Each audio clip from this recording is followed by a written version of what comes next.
Capítulo 2 do Evangelho de Marcos, dos versos 13 a 22, apresenta o chamado de Jesus para mais um discípulo, Jesus convocando mais um discípulo, e também a questão do jejum, levantada pelos fariseus. Vamos ver primeiro os versos 13 e 14, o chamado de Levi Mateus. De novo saiu Jesus para junto do mar, e toda a multidão vinha ao seu encontro e ele os ensinava. Quando ia passando, viu a Levi, filho de Alfeu, sentado na coletoria, e disse-lhe: segue-me. Ele se levantou e o seguiu. Quem era Levi Mateus? Levi Mateus era um publicano. Um publicano era um cobrador de impostos. Basicamente, era um cobrador de impostos para financiar a ocupação romana.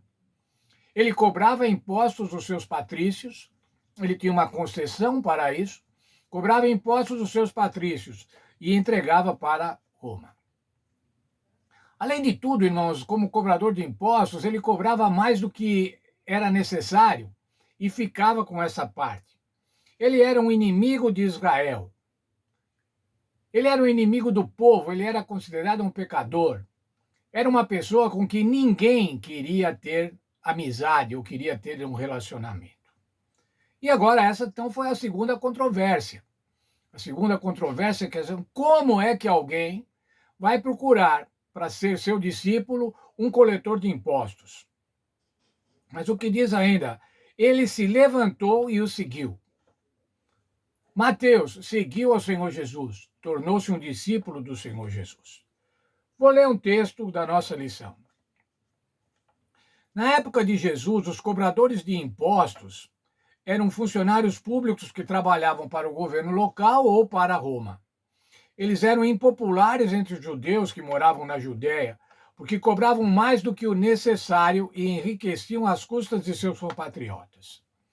Um comentário judaico acerca das leis religiosas dizia o seguinte: se os cobradores de impostos entrarem em uma casa, tudo o que está dentro dela se tornará impuro.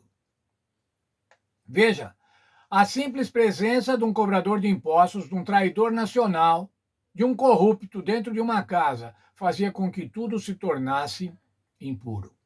E agora o Senhor Jesus chamou um desses para ser seu discípulo.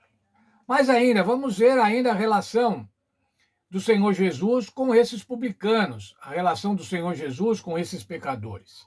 Versos 15 até o verso 17. Achando-se Jesus à mesa na casa de Levi, veja, se um cobrador de impostos entrasse numa casa, tornava impuro, então a casa dele devia ser absolutamente impura. E o Senhor Jesus estava lá, juntamente com ele, com seus discípulos e muitos publicanos e pecadores. Era uma reunião, um banquete, na casa de Levi, porque esses eram em grande número e também o seguiam. Quem que era em grande número e seguiam? Os pecadores, os publicanos. Mas agora veja, irmãos. Os escribas e os fariseus, vendo-o comer em companhia de pecadores e publicanos, perguntavam aos discípulos dele: por que ele come e bebe com os publicanos e com os pecadores? Tendo Jesus ouvido isso, respondeu-lhes: os sãos não precisam de médico, e sim os doentes. Não vim chamar justos, e sim pecadores. Veja, irmãos, controvérsia. Controvérsia sobre o aspecto religioso, sobre o aspecto de pureza. O Senhor Jesus se relaciona com os pecadores. Que bom, irmãos, que o Senhor Jesus se relaciona com pecadores. Porque quando o Senhor Jesus se relaciona com pecadores, ele faz com que eu e você podemos pensar, ele pode se relacionar comigo, porque nós somos pecadores, irmãos, todos somos pecadores. Que bom que o Senhor Jesus se relaciona com pecadores. Mas veja, havia aqueles religiosos, aqueles orgulhosos da sua religião, aqueles que se consideravam santos, os escolhidos. Vejam só, esses então diziam: como é que ele come com pecadores? Como ele pode se relacionar com pecadores? Nós somos santos, nós somos a liderança religiosa, e se envaideciam da sua espiritualidade, ou da sua pretensa espiritualidade. A resposta de Jesus aos santarrões. Qual foi a resposta de Jesus àqueles santarrões? Os sãos não precisam de médico, e sim os doentes. Não vim chamar justos, e sim pecadores. Vaidade espiritual, vaidade religiosa. Veja o texto da nossa lição. Como Jesus respondeu à pergunta deles, ele não a ignorou. Em vez disso, Jesus inverteu, indicando que quem precisava de médicos são os doentes e não as pessoas saudáveis. Com isso, ele reivindicou o título de médico espiritual, aquele que cura a alma adoecida pelo pecado. Um médico não deveria ir, afinal, onde estão os doentes? E foi o que Jesus fez. Jesus ia no local onde estavam os pecadores, aqueles que necessitavam de um atendimento médico espiritual, e não somente espiritual, e especial, porquanto dado pelo Senhor Jesus. Mas ainda, muitos procuravam controvérsia com Jesus, especialmente os religiosos. E agora sobre o jejum. Uma controvérsia sobre o jejum, que era uma prática do povo hebreu. Marcos 2, versos 18 a 22. Ora, os discípulos de João e os fariseus estavam jejuando.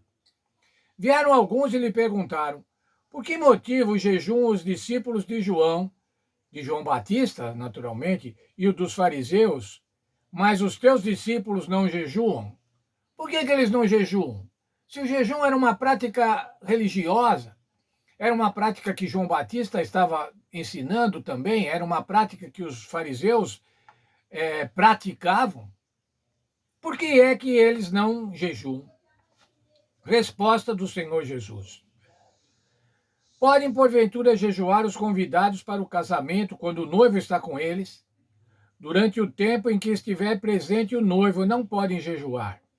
Veja, ele estava dando uma resposta interessante. Numa festa de casamento, os convidados vão jejuar ou vão estar junto com o noivo, aproveitando da festa, usufruindo da festa? Verso 20. Dias virão, contudo, que lhe será tirado o noivo, e nesse tempo jejuarão. Jesus estava falando da sua crucifixão. Jesus estava falando quando ele seria tirado da festa, quando o noivo seria tirado da festa. Aí, então, os seus discípulos jejuariam. Veja a resposta de Jesus e veja o comentário da nossa lição. Jesus respondeu com uma ilustração ou parábola, no qual compara a sua presença a uma festa de casamento. Um casamento seria estranho que os convidados jejuassem.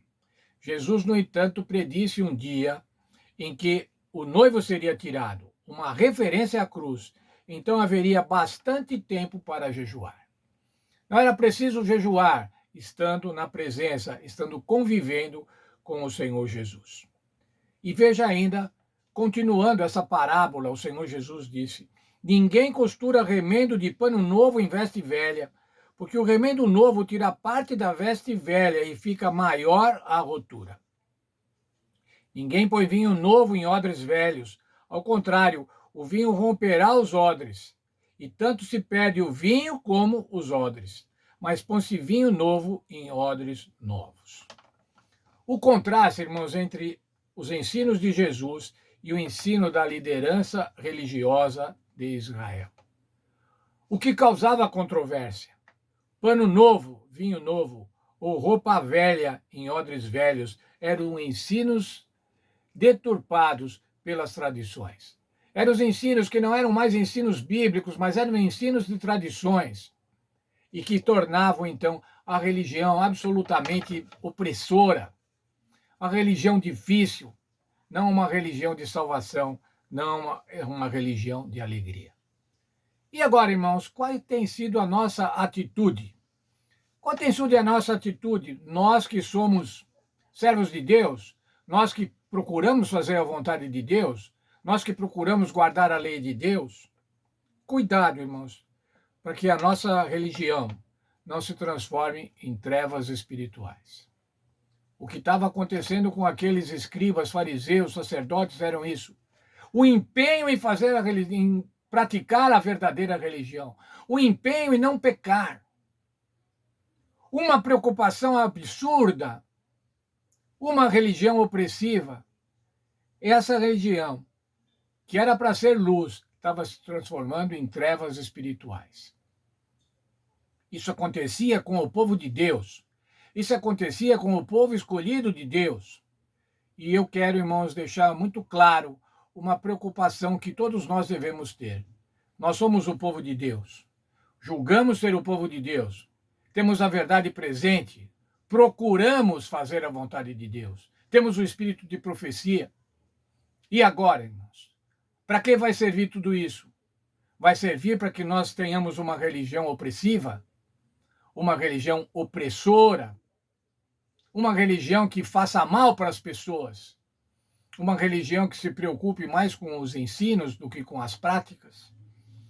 Que Deus nos abençoe, para que a gente possa ter uma religião pura, uma religião saudável, não uma religião que se transforme em trevas espirituais.